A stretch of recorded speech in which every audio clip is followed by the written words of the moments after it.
James Thomas Morning Blend. It's just me and Tony today, and we're going to talk about a brand new movie, heartwarming movie called The Miracle Club. It's directed by Thaddeus O'Sullivan. Yes, it is Irish.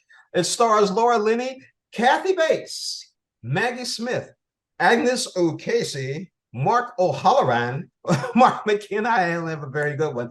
Niall Buggy, Hazel Dope, Stephen Ray, and more. So, Tony, I'm gonna let you go first. You got a chance to do the screener on it. Go ahead. You know, it's a charming tale set in the 1967 Dublin, Ireland. It's a story of hardship and tragedy of these friends and familiar faces that are coming together after some time. But it's strongly rooted in faith and the patriarchal society the way it was during that time period. As you touched on, Kathy Bates, Laura Linney, Maggie Smith, they are fantastic. However, they really just don't get a chance. The script really limits what they're able to give. However, Agnes O'Casey, I'm really excited to see what she does in the future. This is kind of her coming out party, if you will. And she does show that she had a lot of conviction on screen. But what were your thoughts? My thoughts on it was a opportunity. It's just showing life itself.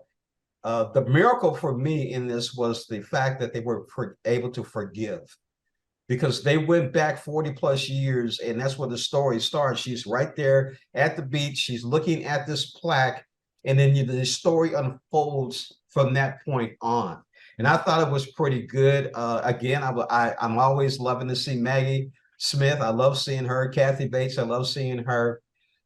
It was very, very interesting. The little kid with the facial expressions, somebody taught him some acting lessons. That's all I can say. Because the only word that came out was home.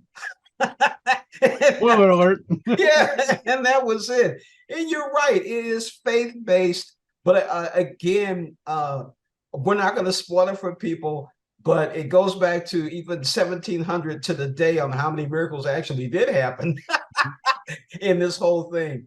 I would say, based on what I saw, I would have to say 3.5, maybe 4 out of 5. And it's going to be basically for 50 and older and faith-based audience, basically. How about you, Tony?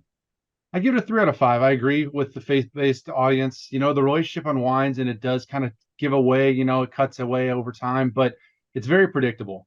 And it really, the film will make you question your own faith and what you believe in. But besides the compassion aspect and the reconciliation that we touched on, there really isn't a lot here. It does have a good heart, but it doesn't necessarily mean it's a great film. So 3 out of 5 for me. Yeah, it was kind of interesting. You said it was predictable, especially when they roomed Maggie and the other girl together. You know what's going to happen. Come on now. You know what's going to happen. All right, there you have it. I said 3.5, maybe 4. Tony says 3. So we're going to go with 3. And they basically faith-based and over 50. Thanks again for watching Morning Blend. We'll see you next week. All right.